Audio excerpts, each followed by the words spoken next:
nakakatuwa na parami yung mga events and productions na gumagawa ng mga events like this. Kasi sobrang important ito sa community eh. Hindi lang isa or dalawa, pero tatlo yung nagiging source of entertainment, source of performances natin, source of trabaho for Queens. So, bongga to kasi this is really building a community. More than whatever happens after this show, ang importante is yung fulfillment and experience for everyone na kasali dito sa show today. Feeling ko talagang lahat nag-effort, lahat nag-prepare ng pasabog. So, yee! Exciting!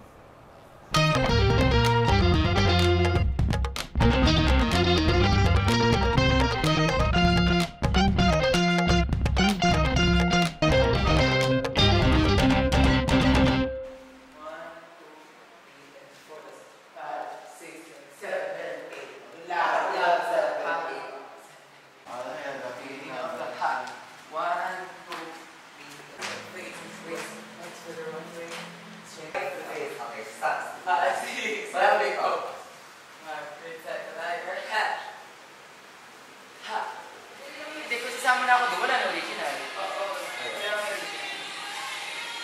Pero sa ganun sa body na ako. Ano sa ka dito? Bila pala.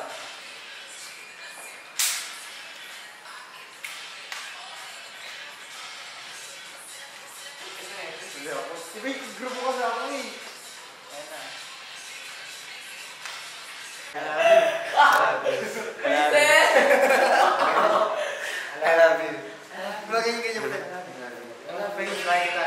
Napanood mo ba?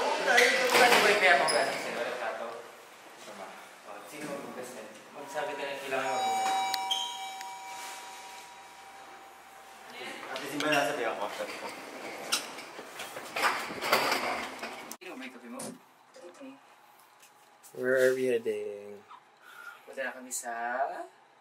Kakahanap kasi Genyo to perform with Laganja Estranja, body reveals. So, kubaran pala mamaya.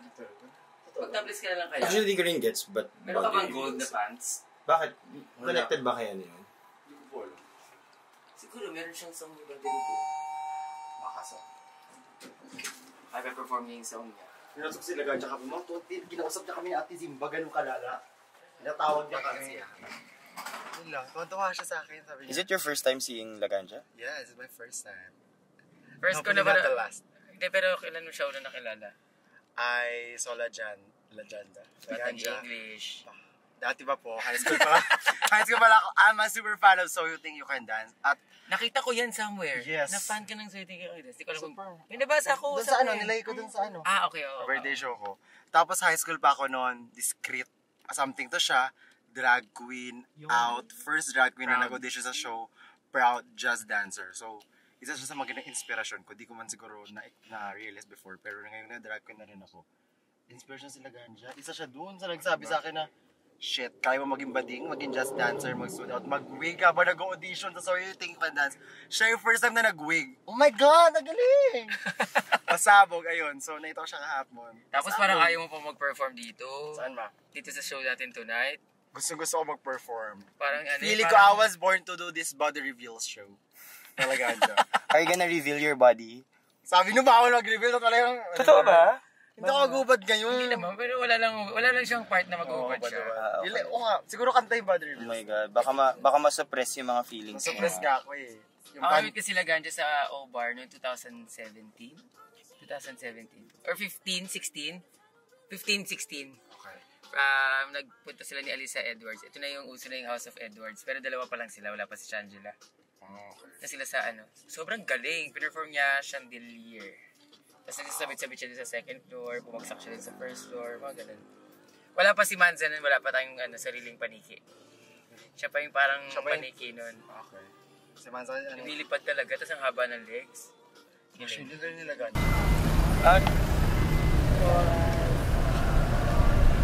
Morning, we're here at Tinghalang Pasigueño para tayo makikipaglaban sa korte dahil. Ay, parang may korte. Para laban sa korte. Hello, how are you? What's your name? Hi, Vogue Philippines. Ano yung 73 questions with Vogue? Okay. Yes. What do you ask? Favorite Okay, Pokemon. my favorite Pokemon. drag artist is Brigitte because she's my mother.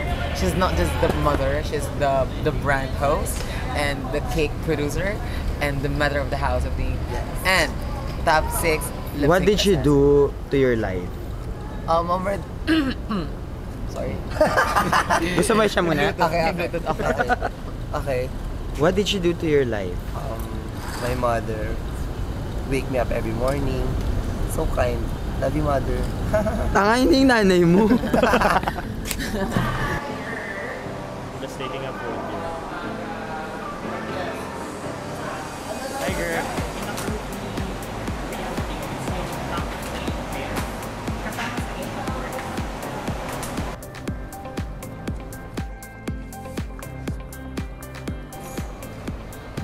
Hello! So today, andito tayo ngayon sa Tanghalang Pasigueño, which is a very historic theater dito sa Pasig. Pero meron akong naririnig na parang malapit na siyang pagandahin at i-renovate. Pero I'm happy na may experience natin siya ulit dito. So second time ko nag-perform dito. First time was Global Domination, yung premiere episode ni Eva La Queen, kasama ko yung Divine Divas. Insert tayo ng clips dito. And today, for the body reveals, ito yung production ng Beyond Limits with House of Brent and Laganja Estranja. So, very thankful kami na napasok kaming House of Bing. Tapos, ang dami rin mga kasama, House of Walrus, Royalties, House of Brent. Yun, apat, di ba? Apat. May drag din. Diba? Tapos meron din tayong mga drag den queens. So, nakakatuwa na parami yung mga events and productions na gumagawa ng mga events like this. Kasi sobrang important ito sa community eh. Hindi lang isa or dalawa or tatlo yung nagiging source of entertainment, source of performances natin, source of trabaho for queens. So, bongga to kasi this is really building a community. So, kanina katsikahan ko rin si Brent. Medyo emotional daw siya kasi first time niyang bumuo ng ganito kalaking production. And it turns out na more than whatever happens after this show, ang importante is yung fulfillment and experience for everyone na kasali dito sa show today. So, congratulations and good luck to us. Sana maging masaya yung show. I'm sure it's gonna be fun because Laganja, hello, Laganja Estranja. Iconic. Hindi basta-basta. Okay, so let's get sickening. Let's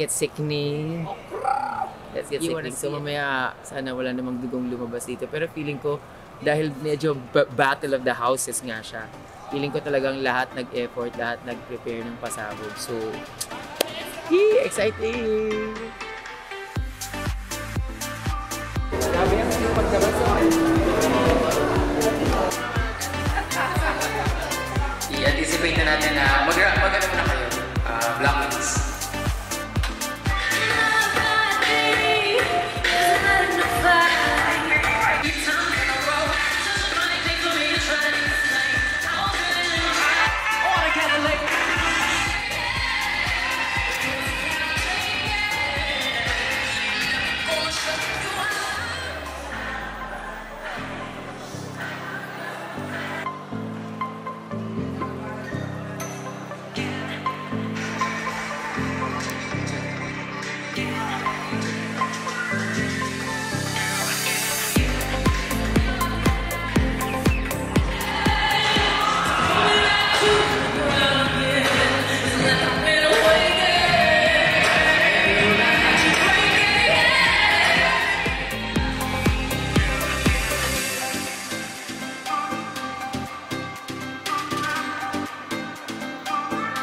Diba, takal dito.